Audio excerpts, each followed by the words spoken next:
Olá, boa noite a todas as pessoas que nos assistem.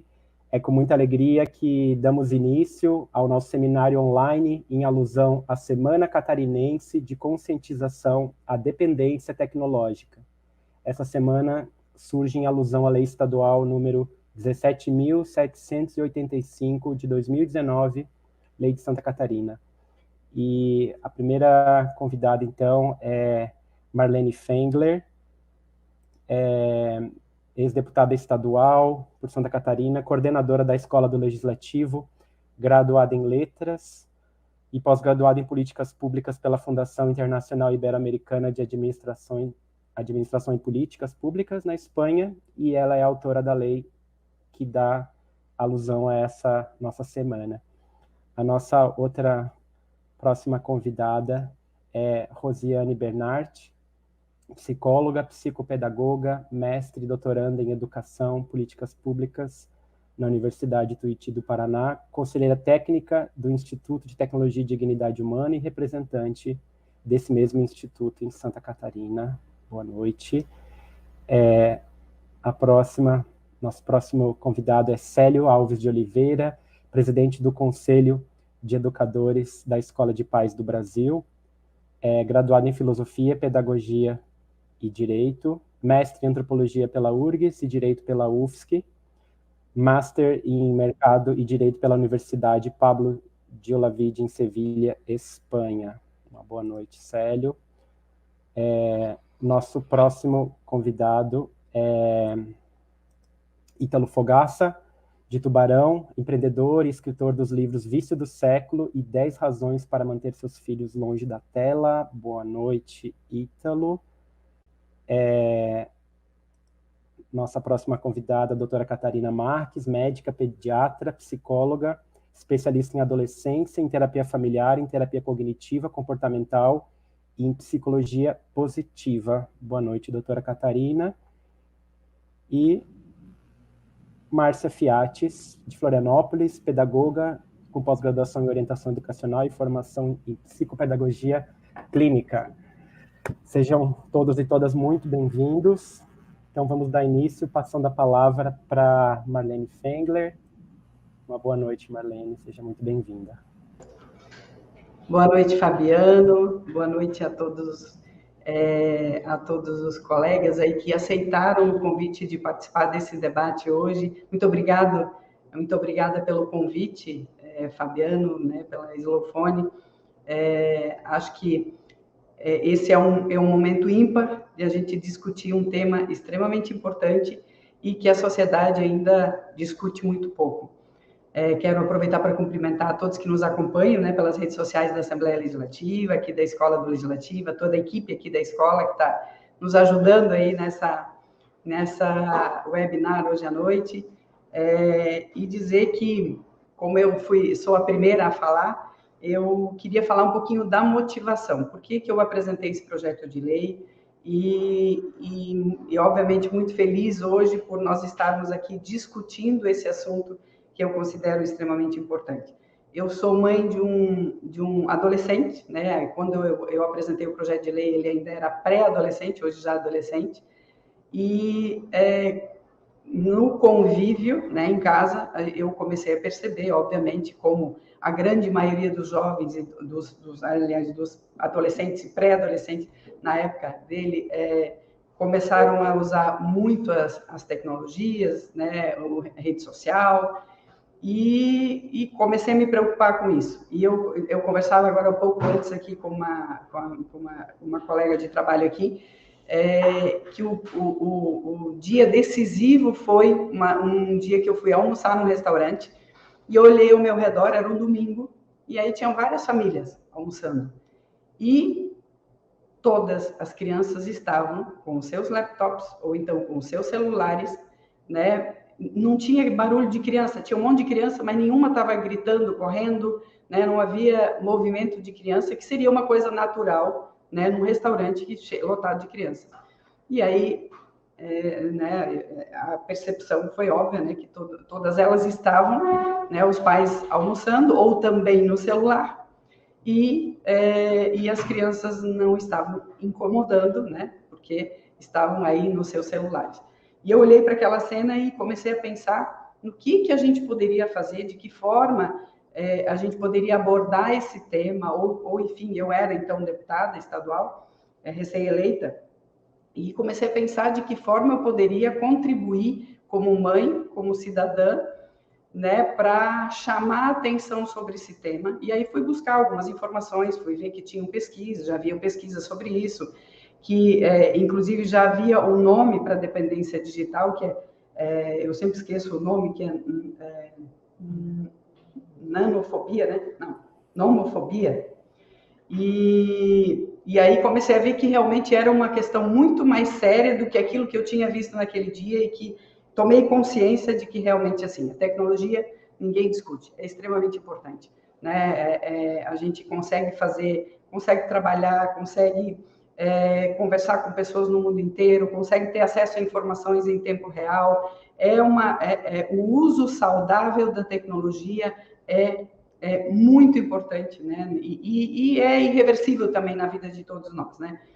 Mas como fazer, como discutir, como fazer que as pessoas pensem que o excesso do uso é um vício, como é o álcool, como são tantos outros vícios, como são as drogas, enfim, e que precisam ter um cuidado, né, e que precisam ser discutidas. A gente não pode tapar o sol com a peneira, a gente precisa falar sobre isso, e a partir disso, né, o poder público, inclusive, pensar em políticas públicas. A gente foi tomado, né, de assalto pela tecnologia, né, foi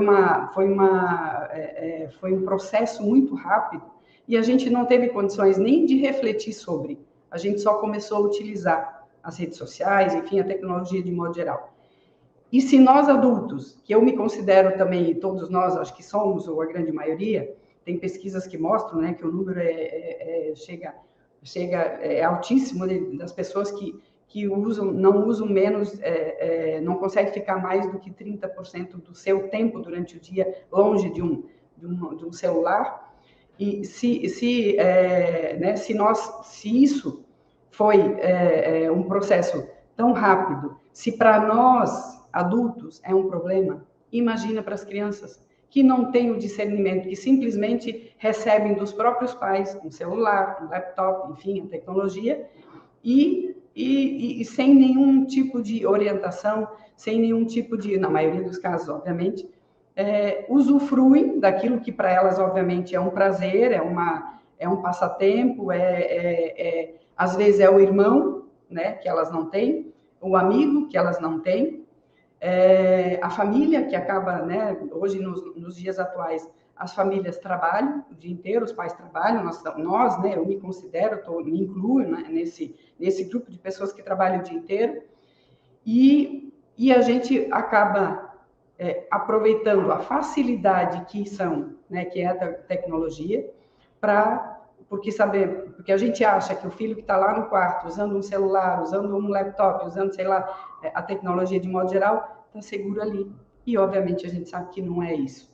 Então, essa discussão eu considero que é extremamente importante, e fico muito feliz que a gente tenha aqui a Catarina, a Márcia, né, que nos apoiaram no ano passado, a gente fez um debate sobre isso também, e agora tendo aí junto também outras pessoas, né, outros especialistas no assunto, para falar sobre esse tema na dimensão de que ele realmente tem, que é um problema de saúde pública, um problema social, e que a gente precisa discutir, a gente precisa buscar caminhos, né? A recuperação é extremamente difícil, né? Eu nem sei como é que faz isso, né? É um trabalho conjunto, multidisciplinar, mas acho que, assim, acima de tudo, a gente precisa discutir o assunto, falar sobre isso. E a pandemia, eu acho que foi aí o que fez com que, efetivamente, as nossas crianças, nós adultos também, nos tornássemos ainda mais dependentes, né? Ficamos aí 2 anos sem poder sair de casa, muita gente sem fazer atividade física, os pais trabalhando e os filhos dentro de casa, né? E as famílias tiveram que conciliar e achar um jeito de conciliar o trabalho com a convivência familiar. E a tecnologia, o celular, principalmente, acabou sendo a babá acabou sendo, né, a solução, né, entre aspas, do problema da grande maioria das pessoas. Então, a minha intenção, né, o objetivo ao propor essa lei foi isso, fazer enquanto mãe, né, com o meu papel como mãe, e com a possibilidade, né, sendo deputada, de apresentar um projeto de lei, né, e que graças a Deus os meus pares entenderam a importância do projeto e aprovaram, mas de torná-la lei para que a gente pudesse promover esses debates, falar sobre esse assunto nas escolas, né, na sociedade de modo geral, podermos fazer uma webinar como essa, conversar, né, nas famílias principalmente, fazer esse debate. E eu também conversei bastante, assim, já na Assembleia Legislativa também, inclusive com a presidência, para que a gente pudesse fazer, inclusive, um material institucional para falar sobre isso, uma campanha institucional para falar sobre isso, para falar nas rádios, para falar na TV, para falar nos canais de acesso que as pessoas, né, acessam e para terem, né, para que entendam a relevância desse tema e comecem a discutir, para que a partir disso a gente possa buscar caminhos, encontrar o equilíbrio entre o uso saudável e o excesso, né, do uso da tecnologia, especialmente, no meu caso, assim, sempre deixei muito claro isso, que a minha preocupação é com as crianças. Nós, adultos, temos discernimento, e já é difícil, mas as crianças não têm isso. E as campanhas, eu considero que elas são extremamente importantes, porque elas atingem um grande número de pessoas, e eu digo isso por mim mesma, já concluindo aqui. Eu tive um câncer em 2000, quando eu estava grávida do meu filho. E eu só percebi, e eu só me dei conta que eu estava com câncer de pele, o melanoma naquela época, por causa de uma campanha publicitária que eu assisti na televisão, que dizia que sinal não podia trocar de cor, nem de tamanho, não podia coçar e não podia doer. E o meu começou a coçar, mudou de cor e mudou de tamanho. E aí isso me fez ir ao médico, e é graças a essa campanha que eu estou viva hoje, que eu estou aqui podendo falar sobre isso. Então, por isso é que eu tomei a decisão de de apresentar esse projeto de lei. E eu agradeço mais uma vez a todos vocês que aceitaram esse convite, ao Fabiano, né, que também nos convidou e que propôs a realização desse debate hoje. Muito obrigada, Fabiano, e obrigada a todos vocês por participarem, e vamos, quem sabe no ano que vem a gente já constrói um projeto muito maior para promover um debate bem maior para falar sobre esse tema tão importante. Muito obrigado, Marlene. Passamos então agora a palavra para a nossa próxima palestrante, a doutora Catarina. Pode abrir seu microfone. Pode abrir seu microfone, Catarina. Está fechado. Boa noite a todos, boa noite, Fabiano. Gostaria de parabenizar a Slowphone pela iniciativa. A gente sabe que esse tema é muito importante para a gente trazer a consciência, né? A gente precisa trazer esse tema para a sociedade, conversar e debater e refletir sobre isso. Boa noite aos participantes desse evento e a todos que nos assistem. Eu vou falar aqui no lugar de médica, pediatra, psicóloga. Eu tenho muito mais experiência com adolescentes, né? Mas a minha fala, vocês podem perceber que ela vai ser direcionada às crianças também, e principalmente aos adolescentes, mas também aos adultos, né? Bom, a gente precisa, em primeiro lugar, deixar muito claro, eu acho que a Marlene já conseguiu fazer isso, de que a gente não está aqui para demonizar a internet, nem o uso das redes, das telas digitais, nada disso, né? A gente sabe o quanto que a internet nos traz de vantagens na comunicação, na informação, na busca de conhecimento, de pesquisa, estudos e tudo mais, né? E a gente está aqui através de uma rede digital, através da internet, para conseguir alcançar o maior número de pessoas possível, né? Então, a gente não está aqui contra, a gente não está aqui fazendo uma campanha contra ou para demonizar as redes sociais, muito pelo contrário, né? O que a gente quer é promover a conscientização de um uso adequado, saudável e consciente da internet, né? Então, a gente sabe de todas essas vantagens, como a gente falou, mas a gente precisa ter um cuidado, porque a internet, ao mesmo tempo que ela nos conecta, e eu consigo falar com um amigo lá no Japão, e eu consigo pesquisar tudo o que eu quiser, mas ela também pode nos isolar socialmente, e isso a gente percebeu muito claramente na pandemia, quando muitas famílias permaneciam trancadas em casa, mas cada um no seu cômodo, cada um no seu quarto, com um aparelho de celular, um smartphone, um tablet, né, um computador. E a gente não percebeu que isso foi um marco na história, né, da humanidade aí, e a gente precisa tomar o rumo de um uso consciente das redes sociais. Eu vou falar da adolescência a partir do conceito da Organização Mundial da Saúde, onde a gente considera adolescente dos 10 aos 19 anos. Essa questão da idade às vezes varia, né? Segundo o Estatuto da Criança e do Adolescente é de 12 a 18, segundo a neurociência pode ser até os 24, mas eu vou levar aqui em conta esse conceito da OMS, que fala que adolescente é aquele ser entre a infância e a idade adulta, de 10 a 19 anos. E a gente precisa primeiro saber, e eu não estou aqui para trazer tanto conteúdo técnico assim, mas é importante a gente trazer que o cérebro da criança e do adolescente, ele é diferente do cérebro de um adulto. Ele ainda está em processo de amadurecimento, e essas diferenças fazem as redes sociais e as telas digitais vão impactar de uma forma diferente também no uso delas. Então, a Marlene também trouxe isso, né, que isso impacta no nosso uso, nós adultos, mas a gente percebe que nas crianças e nos adolescentes isso é muito mais impactante, né? A gente percebe que o córtex pré-frontal, que é essa parte aqui da frente do cérebro, ela só vai ficar pronta lá pelos 23, 24 anos, e essa parte do cérebro, ela é responsável pelo planejamento, pela organização, pelo controle de impulso. Tudo isso ainda está muito imaturo no adolescente. E aí, por isso que essa questão das redes sociais, dos jogos eletrônicos, vai impactar tanto na criança e principalmente no adolescente, porque ele é mais impulsivo, ele precisa de mais descarga de dopamina, porque na adolescência há uma perda dos receptores de dopamina, então 2/3 dos receptores de dopamina são perdidos, então eles precisam de muito estímulo para ter o mesmo nível de prazer. Então eles estão sempre buscando mais, por isso que acabam desenvolvendo a dependência tecnológica, que a gente já vai falar logo em seguida. E o que preocupa com relação à tecnologia, né?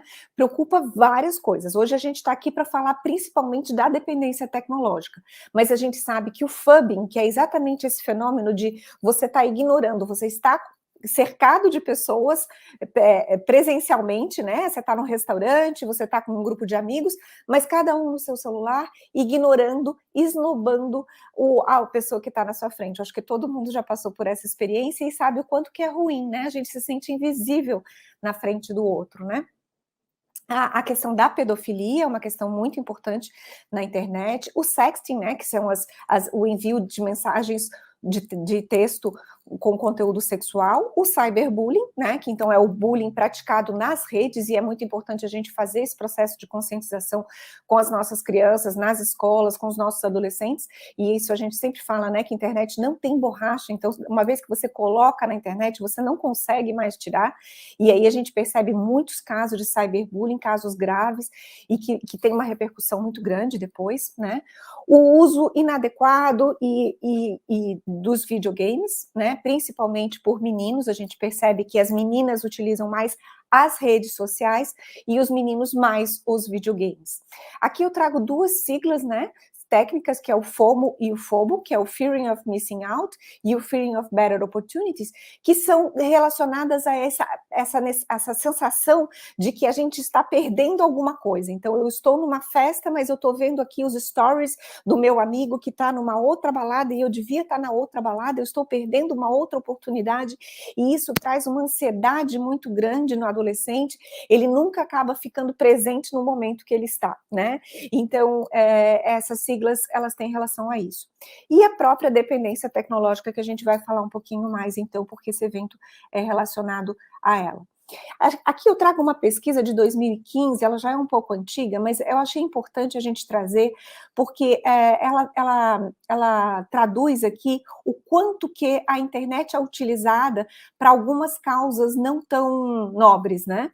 Então, é importante a gente perceber que 20%, por exemplo, das crianças deixaram de comer ou dormir por causa da internet, e isso cresceu muito na pandemia, né? A gente percebeu que os adolescentes acabavam virando à noite na internet, depois dormiam durante o dia, não assistiam às aulas. Então, por isso que eu falo que foi um marco na história da humanidade, porque o adolescente que precisaria estar desenvolvendo habilidades sociais, indo com relação para os pares, encontrando os grupos de amigos, ele estava trancado em casa. Então, ele não desenvolveu essas habilidades, ele ficou exposto às telas de uma forma exaustiva, exagerada, e muitas vezes procurando informações de conteúdo muito duvidoso, né? Então, 17% procuraram informações sobre formas de emagrecer, 10% procuraram formas para se machucar a si mesmo, né?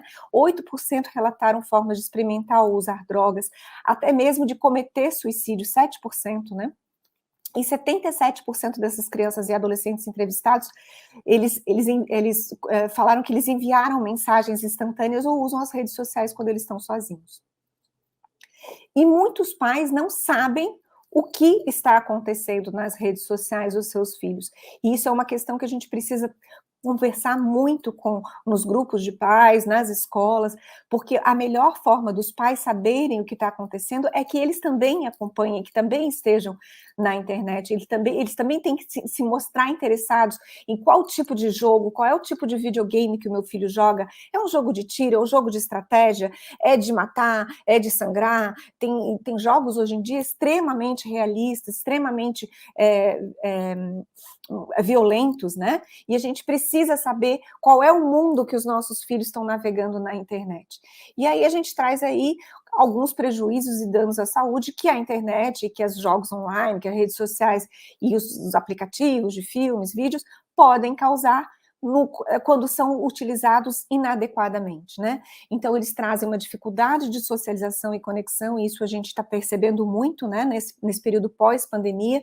Os adolescentes estão voltando para as escolas agora no presencial, e muitos deles estão sofrendo de ansiedade escolar, ansiedade social, não estão conseguindo mais fazer amizade, estar com os amigos, olho no olho, né, frente a frente. Eles conseguem só se comunicar através dos aplicativos, do WhatsApp, dos celulares, mas eles não conseguem mais puxar uma conversa, estabelecer um diálogo, eles não desenvolveram essas habilidades sociais que deveriam ser desenvolvidas, né?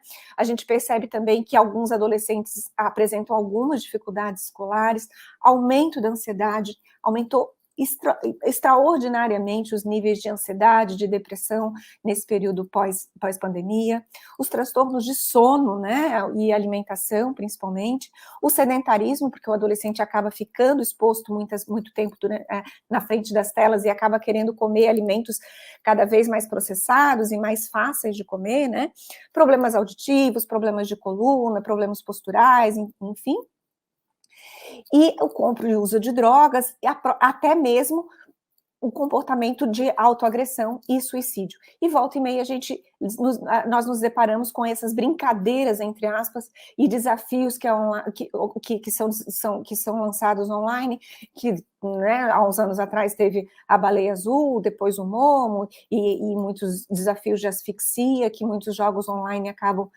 promovendo e que acabam provocando, às vezes, até a morte de muitas crianças e adolescentes. Mas vamos falar um pouquinho de dependência tecnológica, que é o nosso objetivo hoje.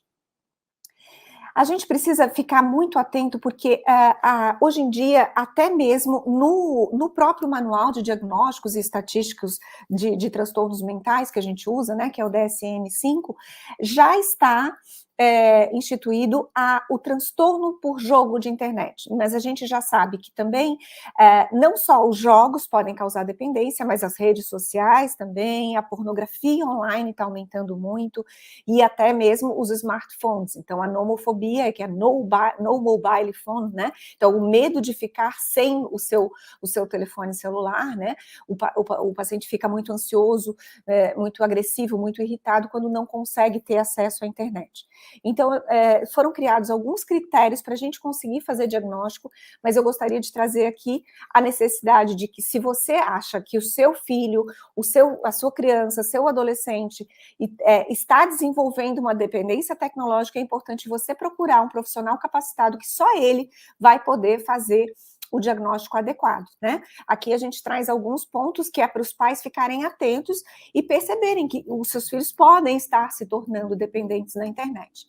Então, uma preocupação excessiva com relação a jogos ou redes sociais, necessitar de aumentar o tempo online para obter o mesmo nível de satisfação, porque a dependência tecnológica, ela funciona como qualquer outra dependência química, né? Então, cada vez ela precisa, o adolescente precisa estar mais conectado, estar mais horas tendo aquele mesmo estímulo para ter aquele tipo de prazer, né? Tentar diminuir o tempo na internet sem conseguir. Apresentar irritabilidade ou depressão se você restringe o uso, né? Permanecer mais tempo conectado do que o programado. Ter os estudos e as relações familiares em risco pelo uso excessivo. Então, a gente tem que ficar muito atento às perdas. Um adolescente que está usando a internet, mas ele continua bem na escola, as notas estão boas, ele socializa, ele tem um grupo de amigos, ele está namorando, pratica esporte, ok, tá tudo certo, né? Mas nós estamos aqui falando de um adolescente que está muito tempo nas telas e que está deixando de viver a vida real. Então, a vida real precisa ser tão interessante quanto a vida online. E é por isso que a gente tem que fazer esse movimento para tirar as crianças e os adolescentes das telas. A gente precisa oferecer para eles algo em troca, senão eles não vão sair, né? E mentir a respeito da quantidade de horas online. Muitas vezes, eles mentem tanto para os pais quanto para os próprios psicoterapeutas. E quais são as crianças e os adolescentes mais propensos a desenvolver dependência tecnológica? São aqueles adolescentes mais tímidos, mais ansiosos, que têm uma tendência à compulsão, ou os fóbicos sociais, porque atrás de um computador é mais fácil eu criar um avatar, eu posso ser quem eu quero. Então, adolescentes que têm autoestima baixa, eles podem criar um personagem e ali eles conseguem ser quem eles querem, né? Então, esses são os adolescentes mais propensos a desenvolver dependência tecnológica, mas isso não quer dizer que outros também não possam, né? E a gente precisa ficar atento a esses fatores, aqueles critérios, é importante que você consiga identificar pelo menos 5 para a gente pensar numa dependência tecnológica. E a gente precisa buscar tratamento quando há um declínio do desempenho escolar, mas eu trago aqui uma ressalva que a gente não pode usar isso como um único critério, porque muitas vezes os pais o andamento acadêmico da criança, do adolescente está ok, e eles acham que não tem problema, mas isso não pode ser o único critério avaliativo, né? Então, tem adolescentes que, mesmo com dependência tecnológica, eles ainda conseguem manter um desempenho acadêmico na média, né? Mas a gente percebe que tem uma diminuição do interesse pelas atividades da vida real, pelos esportes, para sair com os amigos, para se divertir, né? Adolescentes que estão muito cansados, que ficam muito agressivos, muito irritados quando você tira da internet, né? Um desinteresse pela vida real e pelo ambiente social dele. Aqui eu trago uma campanha que eu fiz nas minhas redes sociais, né? Eu sempre falo bastante sobre internet, sobre dependência tecnológica nas minhas redes, e convido vocês a participar do meu Instagram, né? O meu Instagram é @CatarinaMarquesAdolescência, onde a gente precisa fazer com que os pais reflitam, né? Então, será que os pais conhecem os amigos virtuais dos seus filhos? Será que o meu filho está dependente de internet? Você sabe por onde que o teu filho está navegando? Quais são as redes sociais que o seu filho participa, né? Quais são os jogos que ele joga? Quantas horas por dia que o seu filho fica conectado? A gente tem que ficar atento não só ao número de horas, mas também à qualidade dos conteúdos que as crianças e os adolescentes estão acessando, né? E aí a gente traz aqui algumas recomendações da Sociedade Brasileira de Pediatria, que já são um pouco antigas, a gente às vezes não consegue colocá-las em prática, mas aqui o mais importante é com relação ao tempo de uso, né? Então, de 0 a 2 anos, a Sociedade Brasileira de Pediatria, ela recomenda 0 de telas, né? E aí a gente vê muitas vezes nos restaurantes, nos lugares, um bebezinho de 10, né, 11 meses ali na frente de um tablet com galinha pintadinha e tudo mais. A gente tem que evitar. Nós já temos estudos que comprovam que quanto mais tarde o acesso à tecnologia, melhor para a criança, né? Então, de 0 a 2 anos é 0 de telas, de 2 a 6 anos, 1 hora de telas, de 6 a 12 anos, 2 horas, e na adolescência, a partir dos 13 anos, então, 3 horas, o que fica muito longe da realidade dos nossos adolescentes. Então, a gente precisa equilibrar as horas de jogos online com outras brincadeiras, atividades esportivas ao ar livre. A criança precisa se sujar, precisa brincar, o adolescente precisa sair, conversar com os amigos. Então, a gente tem que trazer essa criança e esse adolescente para a vida real, né? E nada melhor do que nós, enquanto pais, sermos exemplo para que nossos filhos também tenham esse uso adequado, consciente e saudável dos dispositivos eletrônicos. Então, eu trago aqui alguns sites que são sugeridos com relação à dependência tecnológica e ao uso adequado das redes sociais, dos jogos eletrônicos, alguns livros sugeridos também para pais, para público leigo, e para profissionais também, entre muitos outros que hoje em dia a gente já tem, né? Tem até o livro do Ítalo, que logo em seguida ele também vai falar para a gente, e há algumas referências bibliográficas que eu uso nos meus trabalhos com relação à conscientização do uso saudável da internet. Eu agradeço ao convite de estar aqui compartilhando com vocês e fico muito grata de estar compartilhando um pouquinho do meu conhecimento com relação a essa área. Obrigada. Muito obrigado, doutora Catarina. Parabéns pela exposição. Vamos prosseguir, então, nosso seminário agora com o Célio. Célio, passo a palavra para você. Ok. Eu quero cumprimentar todos os colegas e também os que nos acompanham aí de forma online neste importante seminário catarinense de conscientização à dependência tecnológica. Eu gostaria de agradecer, em nome da Escola de Pais do Brasil, os organizadores e parabenizá-los, né, por trazer este tema de grande relevância. A gente percebeu aí tanto a fala da autora da lei, a ex-deputada Marlene Fengler, bem como a doutora Catarina, o quanto é relevante essa temática por conta dos diferentes casos que surgem e de uma maneira assim muito emblemático dentro das nossas famílias, né?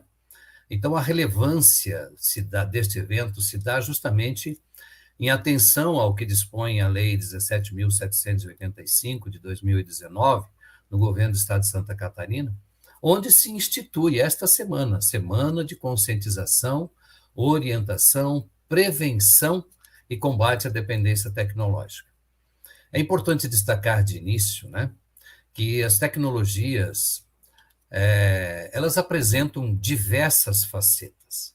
Se ela vai ser boa ou má, isso vai depender muito da intensidade do uso que se faz e que poderá gerar ou não dependência e adoecimento psíquico em crianças e adolescentes e adultos, né?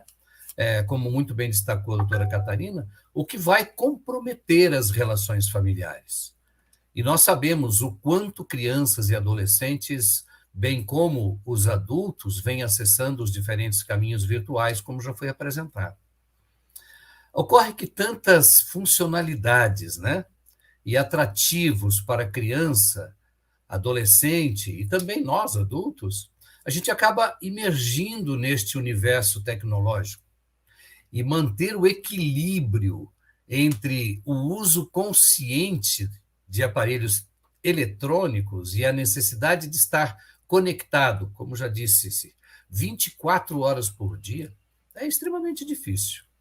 Então, são inúmeros os estudos e discussões, digamos assim, que têm norteado este tema considerando que cada vez mais crianças e adolescentes vêm tendo acesso à internet. Os indicadores mostram que mais de 90% de crianças e adolescentes usam diariamente a internet no Brasil. E isso não sou eu apenas que estou dizendo, são os institutos que estudam esta realidade e que demonstram, por meio de pesquisas realizadas, o quanto isto se torna grave, né? E a pergunta que se coloca é a seguinte, até como um objetivo deste seminário: qual deve ser a postura dos pais frente a esta realidade, considerando as facilidades de acesso às telas? Talvez pudéssemos arriscar, e eu creio que o Fogaça, né, o Ítalo Fogaça vai poder também nos trazer alguns indicadores, em dizer que os pais, mesmo considerando as limitações de tempo devido ao conjunto de envolvimento profissional, eles precisam sempre estarem atentos ao que a criança e adolescente estão acessando. É uma tarefa fácil? Não é, não. É sabido também, né, que na internet os nossos filhos eles estão expostos a colegas mal intencionados, a pedófilos e aos que estão aí envolvidos com pornografia infantil. Motivo sério para que os pais orientem seus filhos quanto aos riscos destes crimes digitais. E aí entra uma questão importante que a doutora Catarina trouxe aí de forma en passant, a questão dos limites. O quanto o nosso filho pode estar acessando e como vamos estar atentos e coordenar isso. Então, alguns especialistas, inclusive, eles alertam que os pais precisam estar conectados e participar ativamente do mundo digital para conseguir identificar a atuação dos próprios filhos nas redes sociais. A necessidade dos pais, por exemplo, se informarem sobre as novas tecnologias e aprender a usar dispositivos e mídias, né, que os filhos dominam. Eu diria assim que esta é uma das formas mais eficazes em sabermos o que realmente está acontecendo e agir de forma preventiva sempre que uma ameaça for detectada. É simples? Não, não é simples.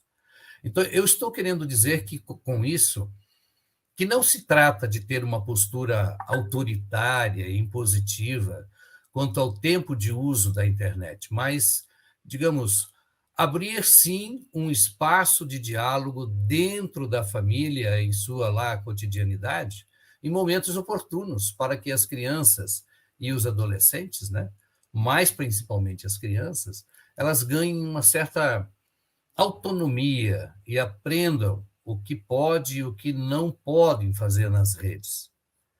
E, para tanto, nós precisamos aproveitar, digamos, situações bem pontuais neste cotidiano familiar, o olho no olho com os filhos, né?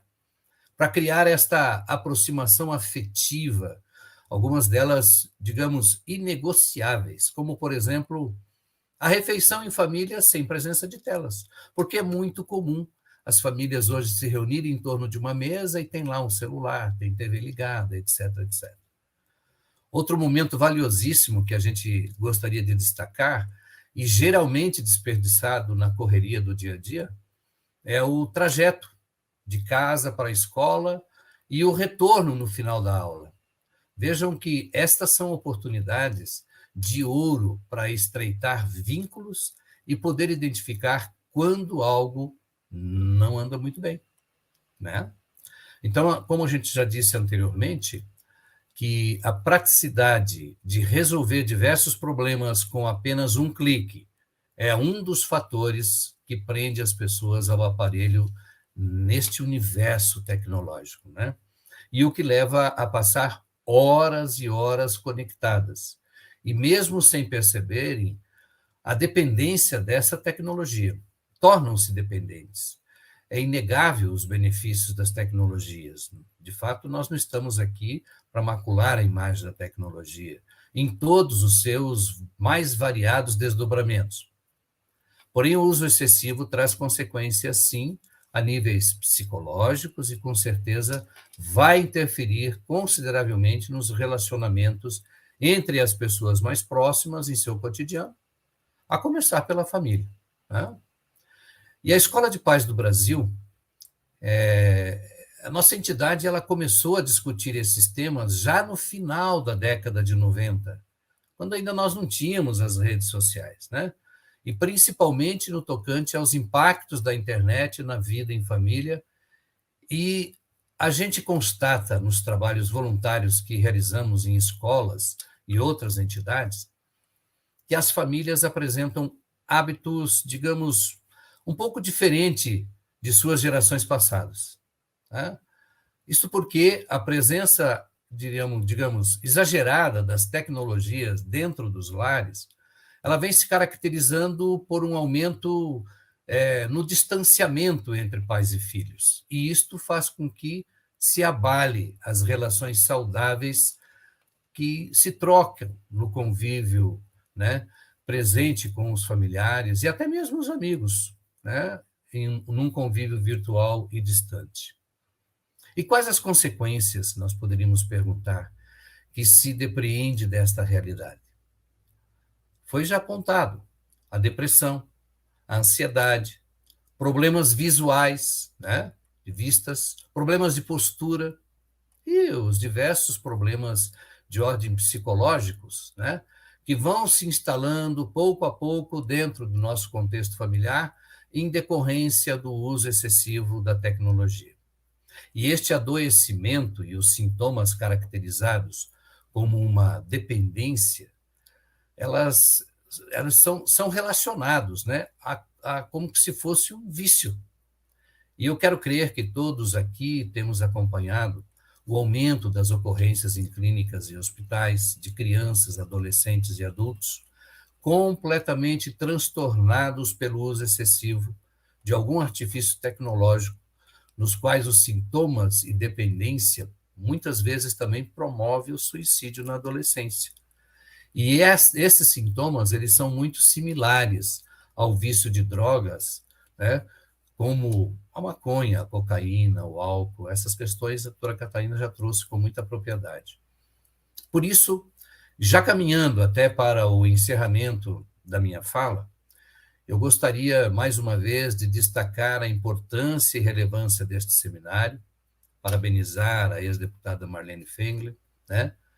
E eu não poderia deixar passar a oportunidade para dizer a todos, né, e convidar a todos que a Escola de Paz do Brasil, ela estará completando neste ano 60 anos de trabalhos voltados ao auxílio de pais, futuros pais e agentes educadores para formarmos verdadeiros cidadãos. E estas discussões todas, em pequenos grupos de trabalho nas escolas, elas trazem à tona esses temas ao qual nós estamos falando neste seminário. E a Escola de Paz, ela estará realizando, no feriado de Corpus Christi deste ano, mais precisamente nos dias 8, 9 e 10 de junho, o seu 59º Congresso Nacional. E observe, neste congresso especificamente, nós estaremos tratando temas, por exemplo, como os perigos da vida digital e as bolhas narcisistas do adolescente, falando aí toda a realidade do metaverso. Outro tema de relevância será justamente sobre a adolescência e as tecnologias avançadas, oportunidades e pontos de atenção. Nós temos que considerar, né, que a gente vive esta metamorfose do mundo, e as nossas crianças e adolescentes precisam, mais do que nunca, da orientação e do acolhimento em suas famílias e escolas. As redes sociais, os videogames, metaverso, a inteligência artificial são alguns dos desafios que precisamos enfrentar com sabedoria e ética. E nesse congresso, que vai acontecer em junho, nós vamos buscar responder questões, por exemplo, como: que oportunidades o avanço tecnológico nos oferece? O que precisamos fazer agora para cuidar das nossas gerações? E ainda, quais são os impactos das tecnologias avançadas na saúde mental, na educação e nos relacionamentos dos nossos adolescentes? São questões de grande relevância que a gente vai estar procurando responder, né, durante os 6 trabalhos que nortearão as discussões do 59º Congresso Nacional da Escola de Paz.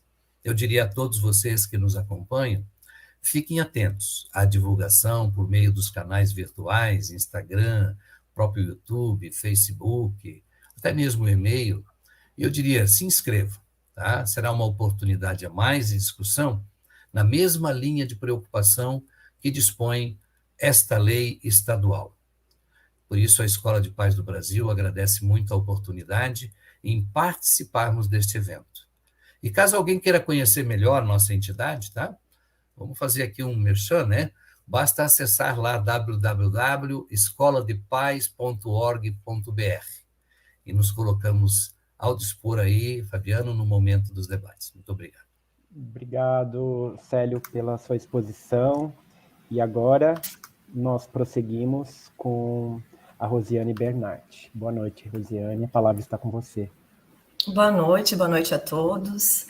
Eu queria falar que eu estou muito feliz de estar representando o Instituto Tecnologia e Dignidade Humana aqui em Santa Catarina, que é a minha terra, e muito feliz dessa discussão estar chegando aqui, principalmente com a atitude da nossa ex-deputada de ter feito essa lei valer. Então, hoje eu vou apresentar um pouquinho para vocês desse instituto que tem a sede em Curitiba e está chegando em Santa Catarina também. Então, o Instituto é uma organização social, foi criada em 2015, mas desde 2005, a doutora Cineiva Tono, que é a idealizadora do Instituto, ela começou a pesquisar já sobre esses problemas que a gente está falando aqui, todos os riscos que o uso das tecnologias podiam causar, principalmente para as crianças. Então, a missão do TDAH é promover essa educação digital, é ensinar o uso responsável, saudável, ético e seguro das tecnologias. Então, a gente conseguiu, no Instituto, reunir vários profissionais de diferentes áreas que se envolvem na proteção da infância. Então, são especialistas que, de forma voluntária, eles contribuem com pesquisas, estudos que estão fazendo, projetos, ações. Então, são pediatras, psicólogos, fisioterapeutas, profissionais da área de direito, da área de segurança, da área de educação, enfim, vários profissionais que têm em comum a preocupação com a infância no mundo digital. E a gente trabalha vários eixos além da dependência tecnológica. Alguns o Célio já falou ali na frente. São problemas que já são identificados em vários eixos pelo uso exagerado e sem orientação da internet por crianças e adolescentes. Então, são problemas de saúde física, problemas posturais, problemas oculares, auditivos, problemas de saúde mental, que, como a doutora Catarina falou, do aumento expressivo do número de casos de ansiedade entre crianças e adolescentes, casos de depressão que têm aumentado, isolamento. Tem o eixo da educação, que a gente já consegue perceber por problemas de aprendizagem, como falta de atenção, problemas de memória, problemas de concentração. A gente tem o eixo da segurança também, que é uma grande preocupação, que é a questão do aliciamento online, pornografia infantil, cyberbullying, entre outros, que as crianças estão expostas, como outros eixos, e como celular e trânsito, que também precisa de ser discutido, celular no ambiente de trabalho, etc. Mas, em relação à dependência tecnológica, visto que a doutora já deu essa excelente introdução, eu falaria da importância da prevenção. Então, para a gente não ter que atender os adolescentes problemáticos, que essa prevenção comece com as crianças lá cedo. A partir do momento que você disponibiliza para uma criança um eletrônico, um celular, um videogame, que ela aprenda a utilizar isso de forma saudável, de forma a que vá colaborar com o desenvolvimento dela, não prejudicar. Então, o que a gente fala é em questão da prevenção, porque o tratamento, como a doutora falou, ele não é nada fácil. Ele é um tratamento muito similar a um dependente químico, a um dependente do álcool, de drogas. Então, quando você vai tratar um adolescente ou uma criança que já está num nível de dependência, você vai precisar da colaboração de toda a família, vai ter que mudar toda a rotina familiar, porque você não vai conseguir tirar as tecnologias do seu filho se você continuar usando. Então, você tem que... Bom, a gente nem recomenda que você tire enquanto eles estão usando, porque, como a doutora falou ali, da questão da dopamina, eles estão inundados de prazer na hora que estão jogando. Se você tirar de supetão, provavelmente eles vão responder de maneira agressiva. Então, o ideal é que os combinados sejam feitos antes da hora do jogo, antes da hora da hora que ele tem para a internet. Determinar o horário, por exemplo. E até, conforme o nível de dependência, combinar as consequências, se não for realizado esses combinados. A gente fala do excesso, do uso indevido, mas as pessoas elas só vão aprender a usar de forma educada quando forem ensinadas, ou seja, educadas. Isso também se aplica às crianças, principalmente às crianças. Então, se você deixar o celular nas mãos de uma criança ou um videogame, como muitos pais pensam, deixa que se divirta, assim não incomoda, ou melhor que está na rua, se não for dado um limite, que também já foi falado em limite, um tempo de uso, e sem acompanhar o que eles estão fazendo, provavelmente essa criança vai extrapolar. Ela vai usar de maneira prejudicial, ou ficando tempo demais, ou entrando em sites, em páginas que não são adequados para a idade dela. Então, o que o Célio acabou de falar, os pais têm que saber, têm que acompanhar, sim, o que os filhos estão vendo, que jogo ele joga, quem participa desses chats que tem conversa nos jogos, porque aí muitos adultos entram e participam. Prevenir esses possíveis riscos que eles estão expostos. Então, como que a gente executa essa educação digital? Como, por exemplo, são palestras em escolas, que eu acho muito interessante você chegar nessas crianças, além dos adolescentes, como eu falei, chegar nas crianças de 6, 7 anos que já estão usando em casa, assim, já sabem chegar onde querem, os dedinhos são muito rápidos nas páginas, eles chegam onde eles querem. Então, quando a gente chega para essas crianças, a participação deles sempre me surpreende, porque por mais que eles se acham super espertos no mundo digital, eles percebem que eles têm muito a aprender e que eles correm riscos, sim. Então, nas escolas, que é um ambiente propício para a gente disseminar coisas boas, né? A gente também realiza palestras com os pais, familiares, professores, e palestras fora das escolas também, porque muitas vezes os avós precisam escutar, aquela pessoa que cuida da criança, um irmão mais velho, a gente tem que levar para o máximo de pessoas possíveis essa realidade de hoje, da dependência e dos outros problemas que estão acontecendo em função do uso descuidado das tecnologias. Então, além disso, a gente faz também o trabalho de advocacy, que eu acho tão importante quanto se a gente falar em prevenção, que é como essa lei que vocês estão fazendo acontecer em Santa Catarina. Então, nessa questão do advocacy, a gente já conseguiu, o Instituto, implementar algumas leis no estado do Paraná. Entre elas, tem 2 leis estaduais, uma de 2015 ainda, que foi alterada em 2020, que institui o Dia Tecnologia e Dignidade Humana, que é um dia de mobilização social para prevenção ao aliciamento sexual, à adicção da internet, prevenção à erotização infantil, enfim, tudo o que acontece nesse mundo da internet com as nossas crianças. E também uma outra lei que instituiu a Semana Detox Digital Paraná. É uma semana também de conscientização, a semana inteira, para prevenir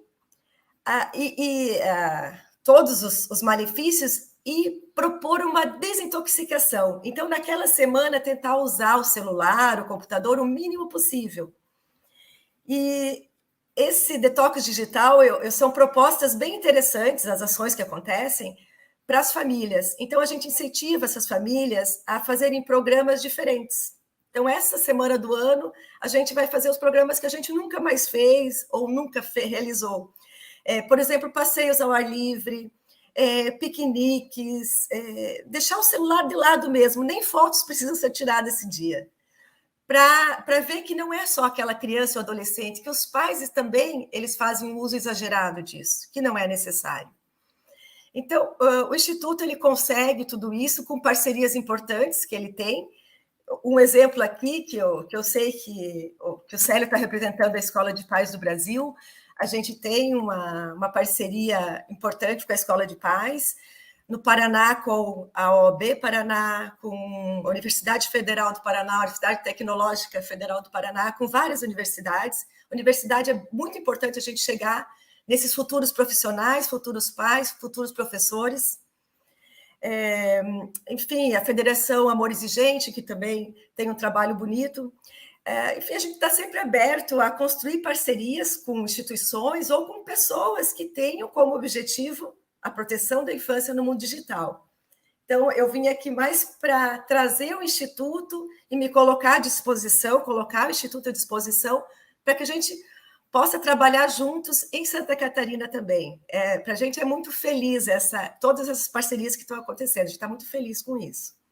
E agora eu passo a palavra novamente para os meus colegas e retorno caso seja necessário. Obrigada.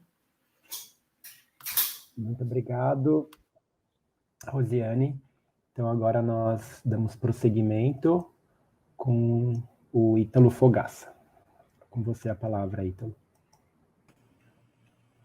Então, quero cumprimentar a todos aí, os colegas que estão participando do evento, também dar os meus cumprimentos àqueles que estão nos assistindo e àqueles que, porventura, venham assistir depois.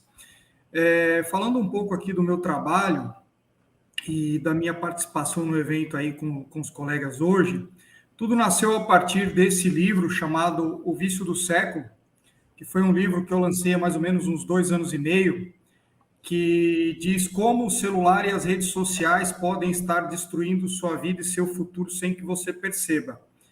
Eu, por ter uma vida totalmente offline, o Fabiano sabe, a gente já conversou isso em outros eventos, eu estreiei nas redes sociais aí a questão de 2, 3 meses para trás, eu nunca tive nenhuma rede social, minha vida sempre foi totalmente analógica, e eu comecei a observar a quantidade de tempo que as pessoas passavam nas redes sociais e a quantidade de energia que elas depositavam nisso, e eu sempre considerei isso insano, com tantas coisas que tem mais produtivas, mais salutares a se fazer, as pessoas estavam ali horas e horas, todos os dias, passando muito tempo nas redes sociais.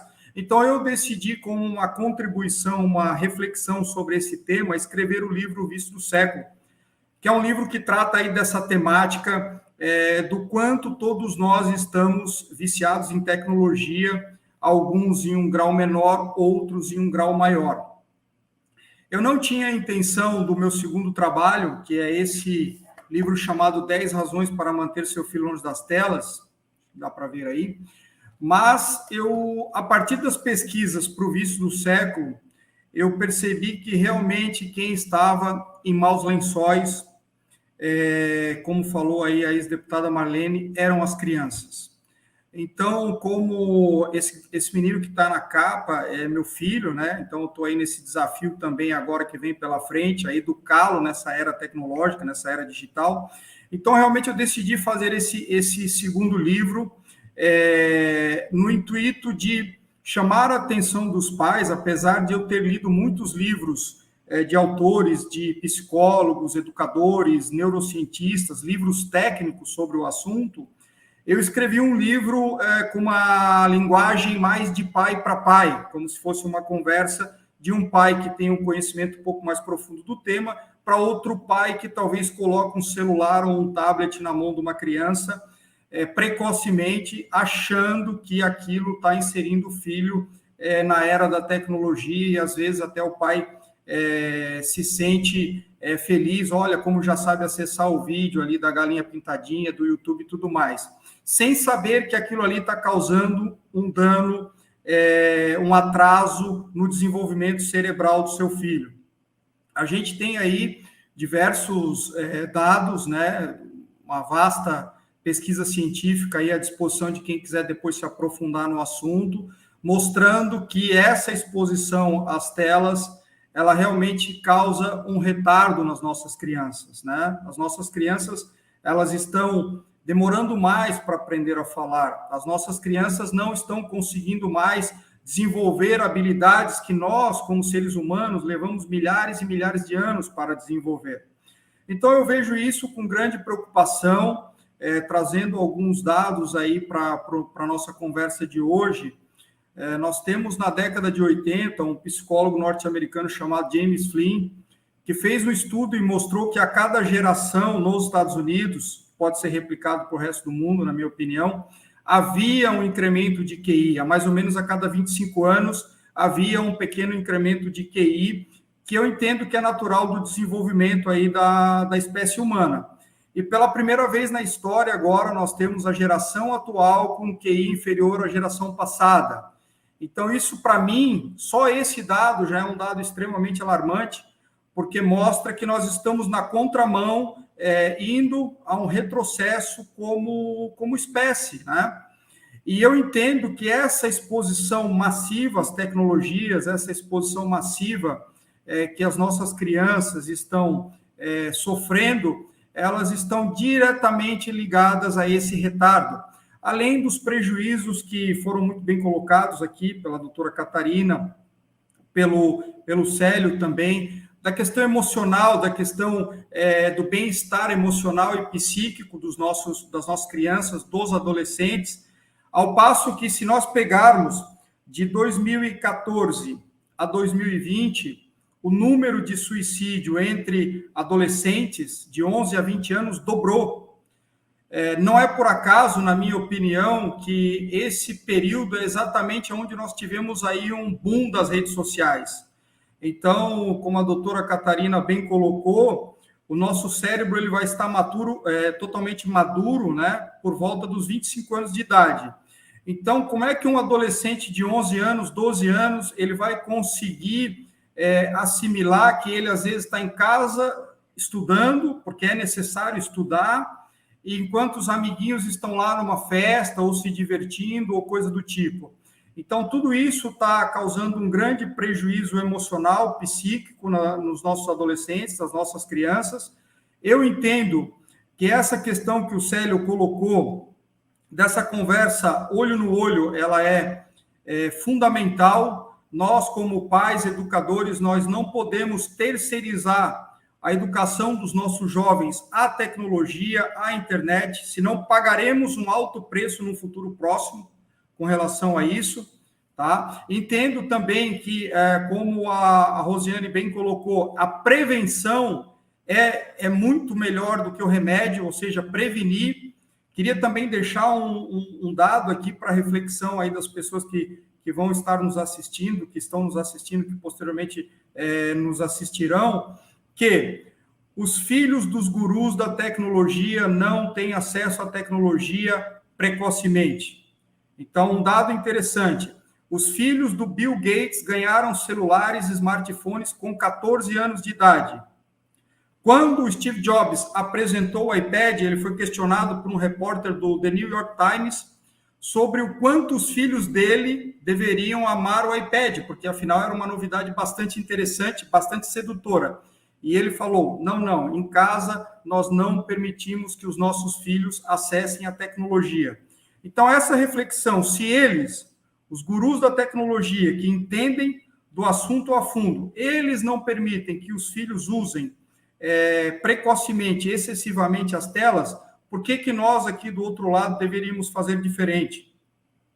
Uma outra questão que eu gostaria de levantar aqui, nós temos aí a ex-deputada Marlene, parabenizo ela por essa lei no estado de Santa Catarina, realmente uma iniciativa extremamente importante, de extrema importância para a sociedade, e eu gostaria de levantar outro tema aqui que pode nos ajudar também bastante.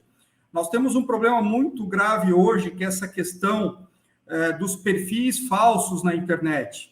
Então, hoje, um pedófilo de 50 anos, ele põe uma foto do Justin Bieber e faz-se passar por um adolescente atrativo para aliciar, às vezes, uma criança que está em defesa do outro lado e que vai acabar causando um dano emocional, psicológico irreparável nessa criança, que será depois um adulto que vai sofrer pelo resto da vida com essas questões aí desse aliciamento. Quando nós vamos num local fazer uma compra, nós temos que colocar lá o nosso CPF, o nosso RG, e eu não posso ir lá, por exemplo, numa loja e comprar algo a crédito e dar um número fictício de um RG ou de um CPF. A pessoa vai dizer, não, esse número aqui não condiz com a tua identidade. Por que nós não instituímos uma lei, não apresentamos um projeto? Inclusive, eu mandei uma carta apresentando essa ideia ao meu deputado aqui estadual de Santa Catarina, o deputado que teve o meu voto, dando essa sugestão que nós deveríamos pensar o quê? Hoje uma pessoa ela tem 10 perfis falsos na internet e fica, às vezes, ali aliciando crianças e está destruindo a vida de inúmeras crianças que estão ou depois cometendo suicídio ou depois tendo um problema psicológico para o resto da vida. Então, se a gente atrelar isso para as empresas de mídia social, isso não é interessante, porque quando eu escrevi O Vício do Século, aproximadamente 800 mil pessoas, perto de 1 milhão de perfis do Instagram eram perfis fake. Então, hoje nós temos tanta discussão sobre fake news, que isso é fake news, que isso não é verdade, que isso é fake, ou pessoas aí na internet se fazendo valer dessa facilidade que eles têm, de que qualquer um pode criar hoje qualquer perfil numa rede social, e se a gente fizer isso e dificultar, a pessoa vai ter que atrelar o CPF dela a um cadastro numa rede social, e a partir do momento que ela for abrir um outro cadastro, um outro perfil, ela não pode, porque aquele CPF, aquele RG já está devidamente cadastrado, ficaria muito mais fácil de a gente identificar as pessoas que estão aí na internet promovendo fake news, aliciando menores, ou seja, cometendo uma série de atos aí danosos para a sociedade, e fica também muito mais difícil para essas pessoas se motivarem a cometerem esses atos. Então, fica aí a minha questão de a gente, quem sabe, levantar essa bandeira, dificultar isso, para que as nossas crianças elas sejam aí protegidas, para que a gente realmente possa dar a elas aquilo que elas têm de direito, que é uma infância saudável, uma infância com brincadeiras lúdicas. E uma coisa eu posso afirmar aqui a todos vocês e aquelas pessoas que estão nos assistindo e vão nos assistir. Quanto mais tempo uma criança passa em frente às telas, mais debilitada é a saúde física e emocional dela. Eu acredito que todos os colegas aí concordam, né? São estudiosos do tema. Então, vamos procurar aí, como pais, como educadores, promover essa conscientização e também investir o nosso tempo, porque, inclusive, no meu livro tem um capítulo que eu coloco, né, sua babá, o celular. Nós estamos terceirizando essa função de babá eletrônica para os dispositivos. E isso, a meu ver, vai custar caro para nós como sociedade no futuro próximo. Já está custando. Então, finalizo aí a minha participação com essa reflexão. Muito obrigado, Ítalo, pela sua exposição. E agora seguimos com a próxima palestrante, Márcia Fiates. Márcia, então, a palavra está com você. Uma boa noite. Abrir o microfone. Pode abrir seu microfone. Aí. Então, boa noite a todos. Escutando todos os colegas aqui, ficando por último com essa fala e pensando muito aqui nas questões de aprendizagem, né? Que é o que nos rege muito na vida, né? O que a gente aprende e como também a dependência tecnológica tem trazido uma repercussão para a aprendizagem das crianças, dos adolescentes e dos estudantes de uma forma geral, não só os estudantes, crianças e adolescentes, mas os adultos também. O quanto tem transformado a nossa vida com muitas novas ideias e abrindo muito o campo, mas, por outro lado, também o que isso tem gerado de problemas de aprendizagem, né? E é uma vivência diária, assim, né? Nas escolas, e a repercussão que isso tem, uma repercussão significativa nesse processo. Então, a gente está vendo que está mudando o jeito de aprender Por quê? Porque a gente precisa, neste momento, também como educadores, poder olhar para as crianças, poder olhar para os estudantes e como é que a gente vai fazer isso nesse momento, né? Essa transformação. E a dependência tecnológica, que é o nosso ponto aqui, tem trazido uma repercussão significativa na aprendizagem dos nossos estudantes, né? Então, eu vejo isso diariamente, assim, o primeiro ponto, assim, a restrição do campo de aprendizagem, o interesse voltado para alguns temas. Então, a aprendizagem, quanto mais ela se expande, quanto mais a gente tem riqueza de detalhes, de riqueza de conteúdo, é que essa aprendizagem vai acontecer de uma forma muito positiva. E, apesar de ter uma informação, o maior momento de muita informação, a gente tem visto que as crianças estão monotemáticas. Aquilo que interessa tem um nível de atenção muito grande, aquilo que não interessa, uma restrição total da atenção. E aí, no momento da escola, no momento da aprendizagem, não é só aquilo que interessa. E a gente vê uma diminuição significativa da qualidade de concentração para atividades de esforço mental continuado, porque quando estão aprendendo ou estão ligadas nos computadores, nas mídias, a resposta é imediata. Então, a gente vê que eles estão muito mais imediatistas. E aí, quando precisam sentar para ler um texto de um livro físico, ou realizar uma atividade, o nível de atenção é quase zero. Então, levantam, se desconcentram, mexem em outros objetos que, normalmente, no momento em que estão nos computadores ou estão nos tablets e nos celulares, conseguem se manter. Porque a resposta é muito rápida, a agitação e não só as luzes também são muito mais rápidas, e aí precisam, no momento que estão lendo um livro ou uma atividade da escola, não tem nível de concentração. Isso tem sido uma dinâmica quase diária do processo de aprendizagem, melhorar a qualidade de atenção para atividades que não deem um retorno imediato. E que a gente vai precisar melhorar o limiar de atenção para que a qualidade da aprendizagem não fique comprometida. A gente vê diariamente, em cada faixa etária, assim, os prejuízos da parte motora, para a escrita. Como é que a gente aprende a escrever? Fazendo, usando. Então, desde a alfabetização, é o uso diário, até o nosso tempo de vida adulta. E que aí tem muita mobilidade nos computadores, tem muita rapidez nos touches, mas a hora que vai escrever, e isso a gente tem visto com uma intensidade grande, dificuldade na velocidade da escrita, no ritmo da escrita, porque tem usado menos.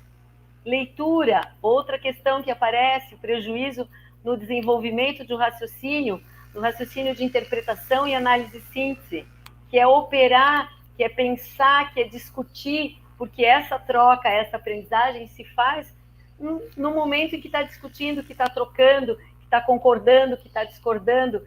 Isso acontece pouco quando não está se fazendo no dia a dia.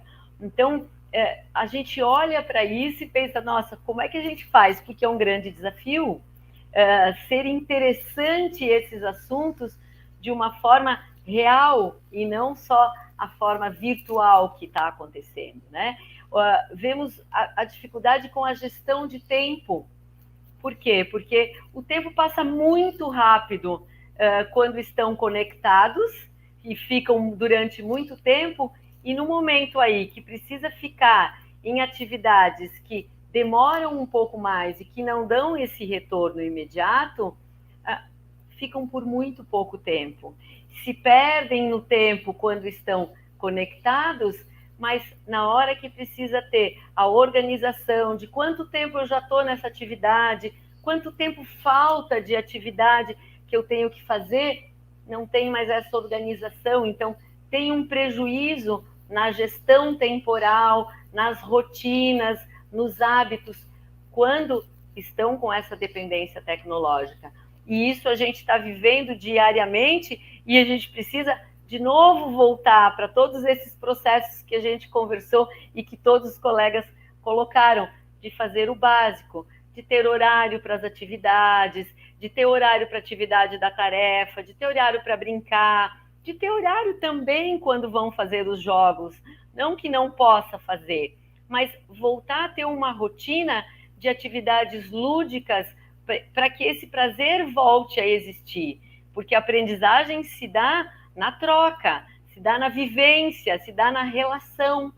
E sozinhos ou nos contatos virtuais, não tem essa troca da mesma forma. Então, a gente vê o comprometimento também do raciocínio, especialmente aí falando da questão dos adolescentes, que numa faixa onde eles deveriam ter um raciocínio hipotético, deveriam entender as analogias, as metáforas, a gente tem visto uma grande faixa de adolescentes com um raciocínio superficial, com um raciocínio que não aprofunda, que não faz deduções, que não consegue ter uma troca. Então, tem um volume de informação muito grande, mas dificuldade de avaliar se essa informação é consistente, se essa informação não é duvidosa, se verdadeiramente ela tem algo que pode contribuir.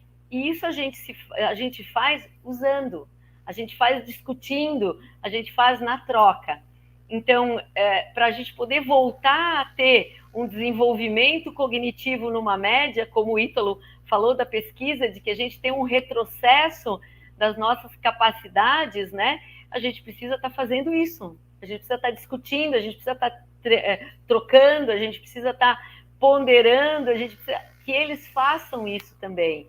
E o nosso primeiro caminho é fazer com os nossos filhos, é fazer na troca, é na discussão, é participar do mundo deles também de uma forma, nos momentos em que a gente está, no momento das discussões na refeição, nas trocas quando está em casa, do ponto de vista, como é que a gente desenvolve isso? Usando. Como é que a gente desenvolve e volta a desenvolver a nossa escrita, a nossa velocidade de escrita, também usando. Porque tem um empobrecimento da escrita, porque aí vai corrigir, né? Corrigem nos computadores, mas a leitura, a gente olha e vê que está errado, a gente vai fazer isso. Então, é o uso diário que nos dá a possibilidade de retomar esse processo de aprendizagem, fazendo um uso positivo da tecnologia. Mas a gente precisa também retomar a aprendizagem numa troca real e verdadeira.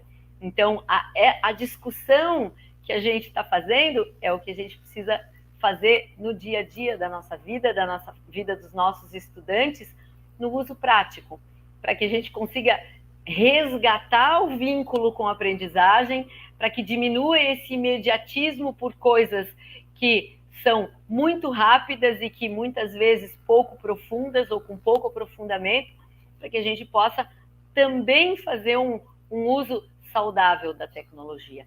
Então, eu termino a minha fala pensando que a gente tem um grande desafio pela frente, que é poder colocar as duas coisas, mas que a aprendizagem é isso, é a gente construir novas formas e construir formas positivas, para que a nossa capacidade de interação e a nossa capacidade cognitiva possa estar sendo usada de uma forma positiva.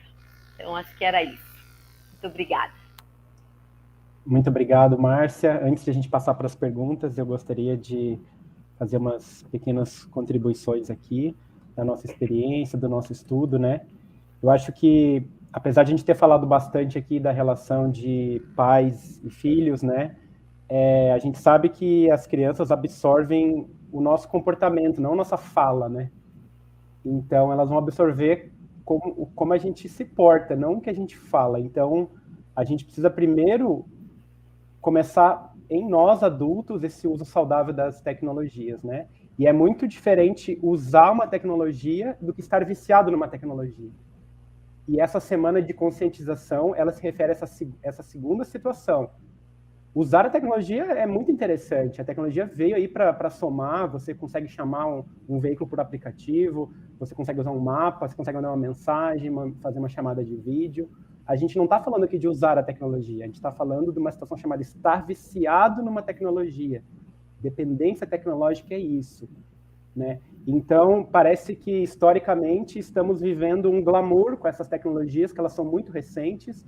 No nosso estudo, desde o surgimento da internet até os telefones móveis, essa situação ela começa a virar lá por meados da década passada, onde a internet de alta velocidade chega aos dispositivos móveis, porque antes eles estavam apenas nos dispositivos de mesa, né? As pessoas tinham internet nas suas casas, mas os celulares eram apenas para ligação e SMS, vocês devem lembrar dessa época. Mas quando a internet de alta velocidade chega com telas muito coloridas, internet muito rápida nos dispositivos móveis, a coisa começa a mudar, né? Então, se a gente estudar essa linha histórica, assim como o tabaco, a gente está na época do glamour, do deslumbramento, como tinha os cavaleiros, que eram exaltados pela sua virilidade, associadas a uma determinada marca de cigarro, que vocês sabem. Nós estamos nessa equivalência histórica em relação a essas tecnologias. A gente tem sempre que lembrar que quem está por trás dessas plataformas são empresas. Elas têm uma lógica de negócio a partir de cada decisão a ser tomada. Então, quando um time de arquitetura de uma plataforma, seja ela as que a gente mais usa, aí tem duas decisões, a decisão A e a decisão B para se tomar em relação à arquitetura do algoritmo, de como um aplicativo vai se organizar. A alternativa A, ela traz mais saúde, mais bem-estar, mais equilíbrio psicológico, emocional, físico. E a alternativa B, ela traz mais tempo de tela, menos saúde, mas mais lucro para os seus acionistas. Qual vocês acham que é a decisão que essa empresa vai tomar, A ou B? Então, a gente não pode esquecer que o Estado existe para regular essa iniciativa, que ela, por conta própria, não vai escolher o bem-estar e a saúde.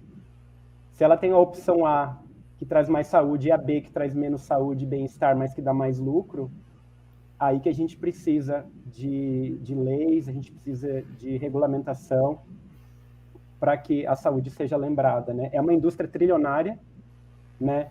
Recomendamos todos assistirem o documentário Dilema das Redes. Acho que acredito a maioria já assistiu aqui, mas é importante voltar a assistir. Nós estamos vivendo a economia da atenção, então a maioria das plataformas são gratuitas, apesar de existem muitas coisas que são pagas, mas em boa parte das plataformas o nosso tempo de atenção é a grande moeda. Então, boa parte das plataformas estão disputando o nosso tempo de atenção.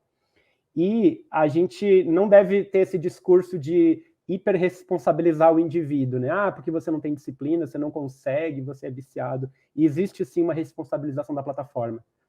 Não é apenas a responsabilidade cair toda sobre o indivíduo. A culpa é toda sua que você não sabe ter um uso saudável, né?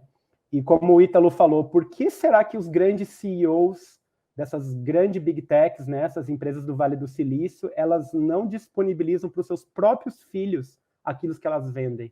Por que será? Fiquem com essa reflexão, né? O Ítalo deu 2 exemplos aí de CEOs de empresas bem conhecidas, né? Por que será que eles não dão para os próprios filhos aquilo que eles vendem? Né? Então, a gente precisa dar mais visibilidade para esse tema. Assim começa a Lei 17.785 de Santa Catarina, a gente pode ter essa semana nos 27 estados da unidade da federação. A gente precisa trazer esse tema mais à tona, né? A gente precisa trazer luz, como a Cineiva, que está nos assistindo, falou, fazermos audiências públicas sobre esse tema, né? Como a proposta da Marlene de a gente fazer materiais informativos, trazer esse tema, porque a gente está, parece que, vendo só o glamour, só o deslumbre da tecnologia, né? Então, existe uma pesquisa, um acompanhamento de crianças que estudavam em escolas que tinham menos telas, menos contato com tela, e elas eram muito mais estimuladas a motricidade, a jogos com o corpo, instrumentos musicais, interação social, e foram justamente essas que se saíram melhor, com as notas mais altas, nessas Olimpíadas de Matemática, com mais habilidades emocionais e relacionais. Então, a gente precisa encontrar esse uso saudável das tecnologias, né? E existem várias dicas aí que a gente sempre está lembrando, né? Desliga as notificações do seu celular, né?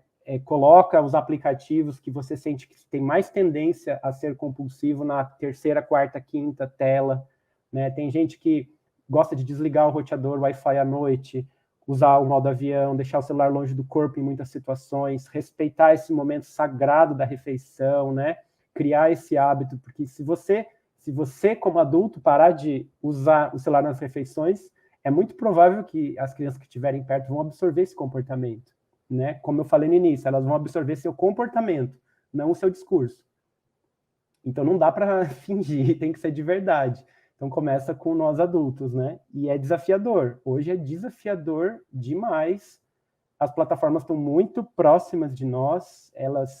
A gente passa muitas horas, às vezes tem muita gente passando mais horas diante de uma tela do que dormindo. Então é muito grave. Então a gente precisa, como sociedade, encontrar o uso equilibrado, o uso saudável. Continuar usando, sim, mas encontrar o uso saudável. E o sono também, que é outro aspecto muito, muito importante, né? Criar no espaço de dormir um ambiente com a menor quantidade de eletrônicos possível. Deixar, se possível, não ter tela nenhuma no seu quarto de dormir para que aquele sono possa realmente se estabelecer da forma mais saudável, tanto as horas antes de dormir quanto as horas ao acordar, para que o sono possa ser realmente revitalizante e regenerador. Então, muito obrigado. Vamos agora passar para algumas perguntas. Antes de encerrar, já estamos com o horário bem avançado. Vamos ler só algumas perguntas. E aí eu vou falar 4 perguntas, daí a gente tem 2 pessoas para responder cada uma, pode ser? Daí a gente não avança muito no horário. Então, Eliane perguntou se as escolas têm usado as tecnologias digitais para os trabalhos. Ela perguntou, e as escolas que têm usado tecnologias para os trabalhos em casa para os alunos, né? Outra pergunta semelhante e quando os pais não têm limites a usar telas, né? Também isso que eu estava falando, né? Outra pergunta da Ana Lúcia. Quais são as habilidades perdidas pela geração exposta ao excesso de tecnologias? Então, abro aí para quem se sente disponível para responder essas 4.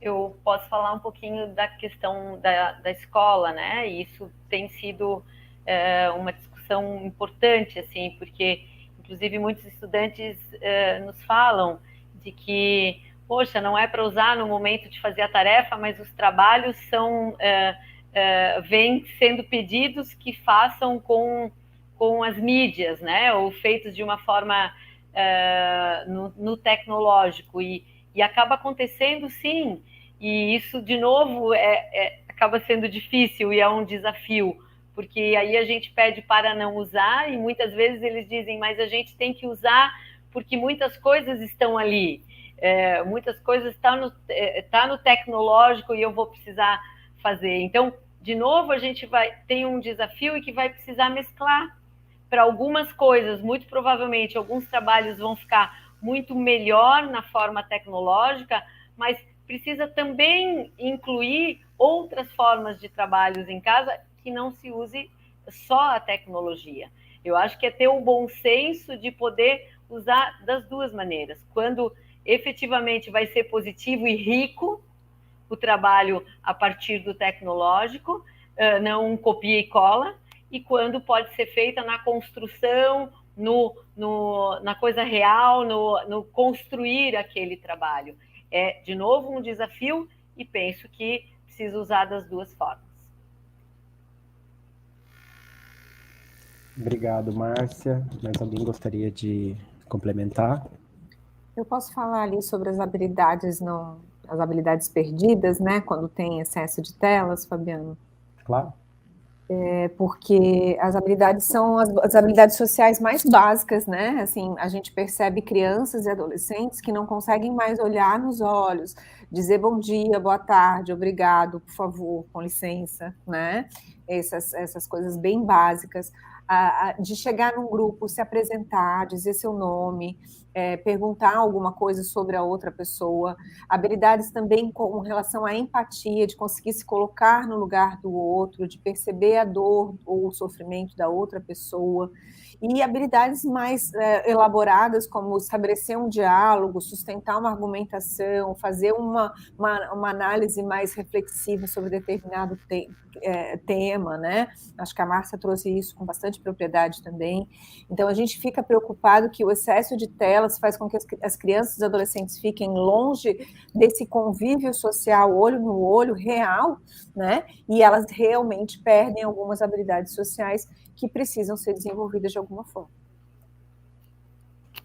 Fabiano, Oi, Ítalo.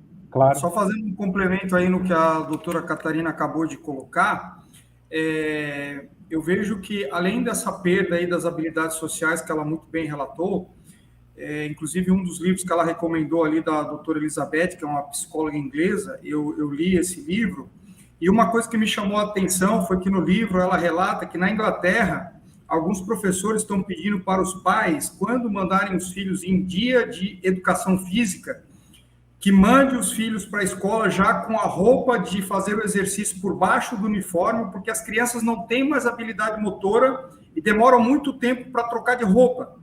Então, tu vê que nós não temos só um atraso aí na questão das habilidades sociais, né, como a doutora Catarina bem colocou, mas nós temos aí prejuízos de ordem física também, que tu imagina, os professores solicitando que os pais já mandassem os filhos com a uniforme, a roupa de educação física por baixo, porque eles estavam perdendo muito tempo e estavam todo atrapalhados para poderem se trocar para fazer a aula de educação física. Então, eu vejo que os prejuízos, quando há essa exposição, eles são de toda ordem, né? Físico, emocional, psíquico, uma série de prejuízos realmente, né? Muito obrigado, Ítalo. Agora temos mais uma pergunta aqui em relação aos emojis, as figurinhas e a linguagem da internet, né? A Ana Lúcia pergunta se o vocabulário tem diminuído por conta das figurinhas e a forma de expressão, e como essa diminuição prejudica o desenvolvimento da inteligência. Alguém gostaria de comentar?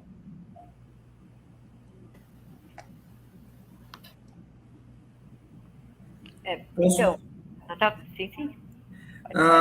Posso comentar mais uma vez aqui, como alguém não técnico, mas que estudou o assunto, que realmente os prejuízos são enormes também, né, Fabiano? Porque nós temos aí a criança, essa janela de oportunidade, e os educadores aí podem também confirmar isso, que do 0 aos 6 anos nós temos aí uma janela de oportunidade aí nessa plasticidade cerebral da criança, aonde ela vai aprender muita coisa, né? O desenvolvimento da fala, da interpretações não verbais, expressões faciais, microexpressões faciais, porque muito da nossa linguagem ela é também não verbal, e realmente as crianças, eu até coloco um exemplo no meu livro, né, no segundo livro, que eu acredito que se a gente continuar assim, num futuro não muito distante, uma criança e uma pessoa vai saber interpretar melhor um emoji do que uma expressão facial, porque hoje não tem mais, como o Célio bem colocou, esse olho no olho, esse contato, né? As coisas estão muito via telas, né?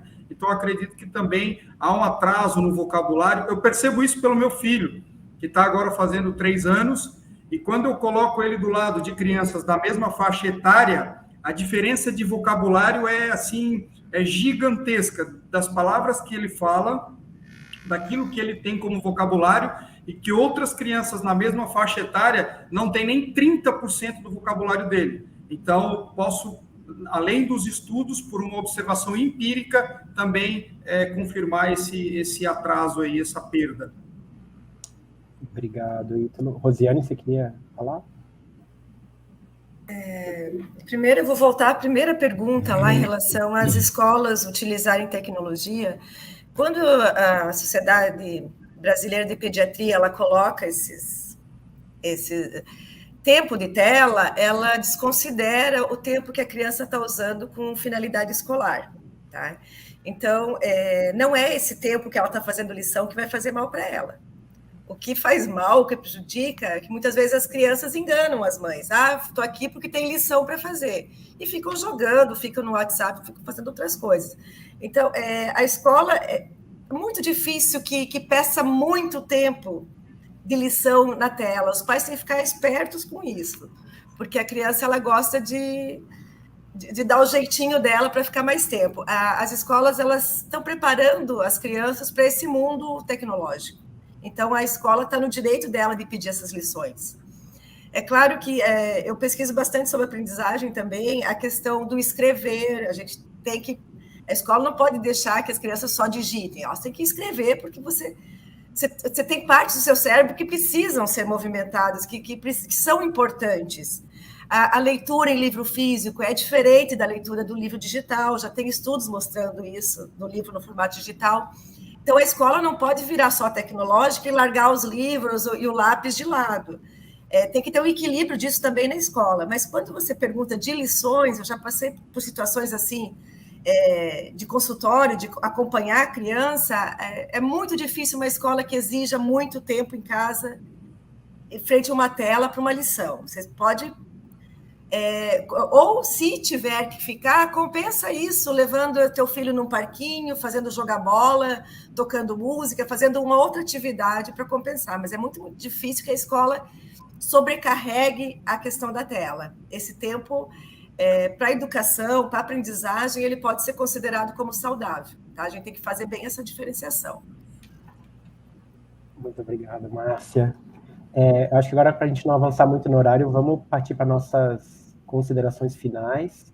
Então, um minutinho e meio para cada pessoa fazer sua consideração final. Vamos começar, então, pela Marlene Fengler. Pode ser, Marlene, você? Pode ser, sim. Eu estou aqui ouvindo e pensando, meu Deus, que coisa boa. No final das contas, desculpa, realmente foi a iniciativa que quando eu apresentei, até achei que não fosse ter muita repercussão, mas hoje eu vejo que realmente nós estamos no caminho certo.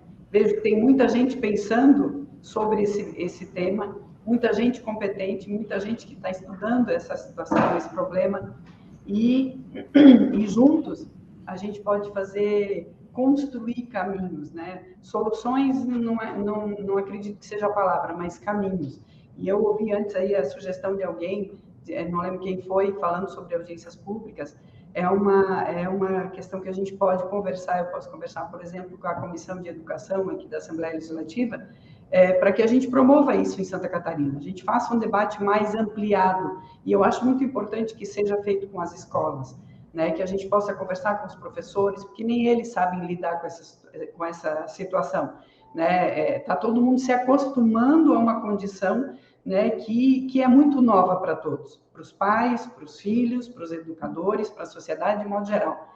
E quem tem a condição, como vocês, como eu vejo aqui, especialistas falando sobre o assunto, eu acho que a gente precisa reunir esse conhecimento, reunir essa vontade de contribuir, de compartilhar conhecimento, esse comprometimento com o futuro, principalmente, na minha opinião, com o futuro dessa geração. Que, ouvindo aqui vocês, eu fico cada vez mais preocupada, porque realmente a gente vê que as crianças e os adolescentes são as maiores vítimas dessa situação. E sem, obviamente, demonizar a tecnologia. É o equilíbrio. Mas como é que a gente faz isso? O que nós estamos fazendo hoje aqui é uma gota no oceano. Mas a gente precisa realmente pensar, e eu sugiro que a gente se reúna, inclusive, para pensar em caminhos, pensar em propostas, pensar, por exemplo, nessas audiências públicas e levar esse debate ao maior número possível de pessoas, porque realmente a pandemia foi terrível, mas eu acho que essa é uma pandemia muito mais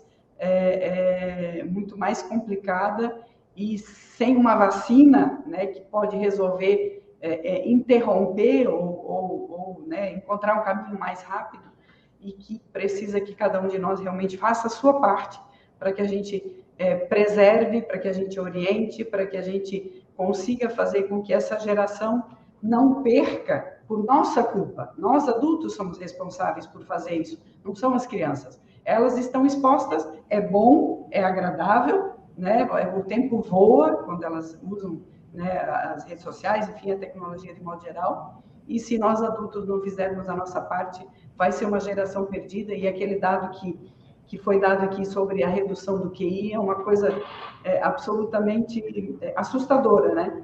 Então, queria propor que a gente continue falar, mesmo fora dessa semana de discussão, mas que a gente continue discutindo esse tema e encontre formas de falar com o maior número possível de pessoas para ter mais efetividade. E agradecer a cada um de vocês por ter participado, aceitado o convite, a Slowphone por ter proposto esse debate, e a Escola do Legislativo, a Assembleia Legislativa também estão às ordens, à disposição para a gente continuar discutindo esse tema tão importante.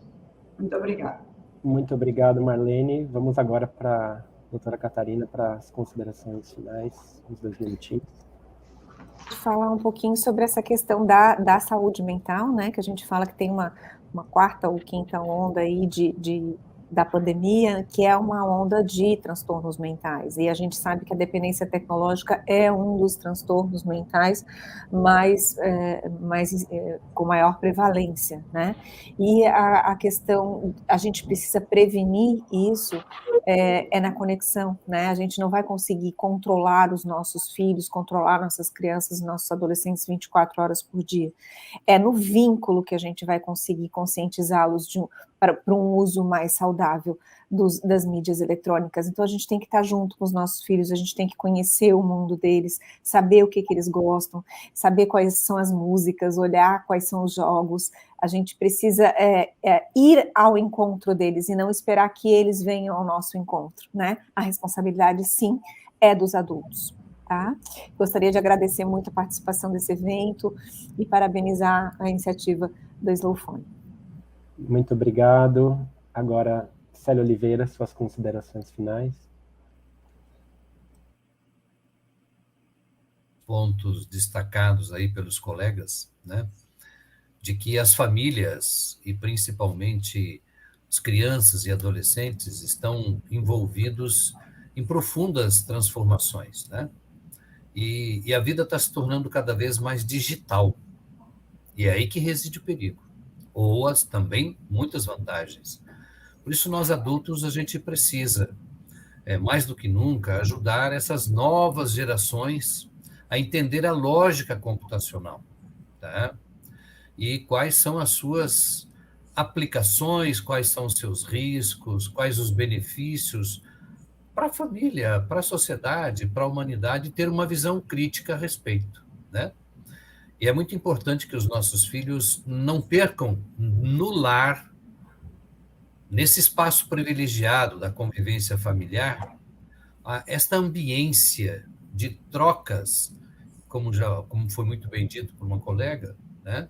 E que essa relação olho no olho possa refletir, sim, na essência do sentido que nós, pais, professores, educadores, damos à educação, né?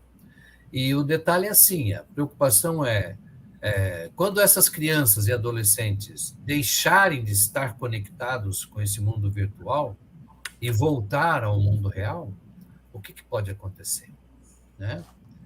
E quando por algum motivo, digamos, acabar essa conexão, eles vão perceber que estão isolados. E aí surgem doenças, ou as doenças se manifestam, que são próprias do mundo virtual, né?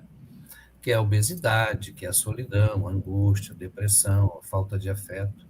Então fica aí uma pergunta: como será o futuro da infância diante de tantas mudanças?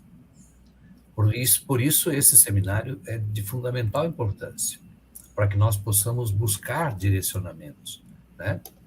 E volto a fazer o convite a todos, né, que nos acompanham, que nos escutam, e vocês, colegas, que participem do nosso congresso, né, no dia 8, 9 e 10 de junho.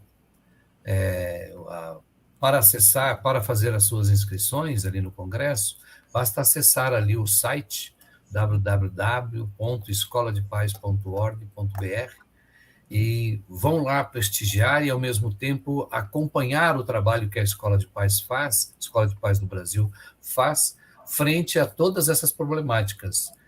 E essas problemáticas, dentre elas, uma é justamente a vida virtual. Obrigado pela participação, pela oportunidade. Muito obrigado, Célio. E agora passamos para a Rosiane Bernardi para suas considerações finais. Eu vou insistir aqui na questão, na importância da prevenção, sabe? Quando eu vejo uma criança, num bebezinho, num carrinho de bebê, segurando o celular, e os pais empurrando, eu penso assim, eu acho que esses pais não sabem os efeitos disso. Eu acho que está faltando informação para muitos pais, para muitas famílias. E que essa seja um começo de uma campanha informativa, de conscientização, porque a prevenção, para mim, continua sendo o melhor remédio. As crianças precisam saber dos limites, mas principalmente os pais, quem fornece essa tecnologia, que tem que ensinar essas crianças a usar, eles têm que saber disso. A maioria dos pais não sabe. Isso eu percebo nas palestras, nas conversas com os pais, a maioria dos pais não sabe. Então, vamos insistir na informação, trocar conhecimento, trocar pesquisas. Tem muita gente boa fazendo pesquisa no Brasil. Vamos trocar mais isso, colocar isso mais em evidência, chegar na mídia, como através do Dr. Cristiano Nabuco, está chegando numa novela, isso está sendo importantíssimo. A gente tem que mexer com essa sociedade para se pensar, para que esse assunto venha à tona com a importância que ele merece. Obrigado pelo convite mais uma vez. Muito obrigado, Rosiane. Agora passamos para o Ítalo Fogaça para as considerações finais. Bom, eu queria pontuar aí, pegar um gancho no que a Rosiane colocou sobre a questão da prevenção e dizer que me deixa muito feliz o fato de eu, depois de 1 ano e meio pesquisando para escrever o 10 Razões, os relatos que eu tenho recebido dos pais que dizem para mim, Ítalo, não tem como um pai e uma mãe que lê esse livro e não muda o seu comportamento em relação à educação e à tecnologia perante os filhos. Então, essa semana fui convidado também por uma professora de um colégio público tradicional de Criciúma, para dar uma palestra de conscientização para professores e pais a respeito do tema. Então, estou aí tentando fazer esse trabalho de formiguinha, levando essa conscientização e dando aí a minha contribuição para a sociedade com esse trabalho, trocando essas ideias aí, como a gente fez hoje aqui, que eu acredito que realmente é um trabalho de formiguinha, mas ele é indispensável aí para que a gente tenha uma sociedade aí melhor no futuro. Muito obrigado, Ítalo Fogaça. E agora passamos para a Márcia Fiades para suas considerações finais. Então, eu queria terminar dizendo que eu acho que é muito importante a gente não perder a nossa capacidade de acreditar que é possível transformar e que isso é aprendizagem e que a aprendizagem se dá na riqueza da troca. Quanto mais a gente puder proporcionar para as nossas crianças, para os nossos estudantes, a vivência do dia a dia, expandir essa aprendizagem, mais a gente vai estar contribuindo para essa transformação. Agradeço bastante por esse espaço que a gente teve aqui, que também foi, né, um espaço de muita aprendizagem. Muito obrigada. Então, assim a gente encerra, então, esse seminário em alusão à Semana Catarinense de Conscientização à Dependência Tecnológica. Agradecer profundamente a ex-deputada Marlene, graças à proposição da Lei 17.785, a gente está realizando tudo isso, e a Semana de Conscientização é a última semana de março, mas a conscientização é o ano inteiro, é as 52 semanas do ano. Não é a última de março, a gente foca mais em fazer eventos e a gente conta com todos vocês para o ano que vem, 2024, fazer uma semana ainda mais ampla, que chegue em mais setores e níveis da sociedade, né? E se outros estados, né, tiverem vontade de fazer a sua semana cearense, semana mato-grossense, semana baiana, entrem em contato aí, né? Entrem no site da LESC, vejam a lei, proponham para o seu deputado para fazer uma semana semelhante, né? Então, esse evento é uma realização da campanha Slowphone, do Brasil para a Tecnologia Segura, do Instituto de Tecnologia e Dignidade Humana, e com apoio da Escola do Legislativo de Santa Catarina, né? Deixamos aqui o site da campanha Slowphone, slowphone.org, temos o Telegram, que a gente sempre manda avisos de lives, seminários, e o canal do YouTube, que tem bastante material, bastante entrevista, né? Desde o início a gente se pauta por entrevistar especialistas, né, acadêmicos, mestrandos, doutorandos que estudam sobre o uso saudável das tecnologias.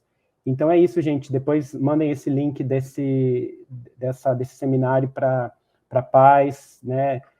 Assistam esse seminário com seus grupos, com associações de bairro, para que a gente possa viver com a tecnologia de forma saudável, né? A gente não está aqui demonizando a tecnologia, ela sim tem muitos aspectos positivos, mas a gente está buscando juntos formas de viver um uso saudável dela nas nossas vidas, né? Como ela é muito recente, estamos bem no iniciozinho dessa caminhada, estamos aprendendo, né, enquanto ela está surgindo. Então, um grande abraço, boa noite, gratidão aí, obrigado a todas as pessoas que nos assistiram, uma boa noite a todos.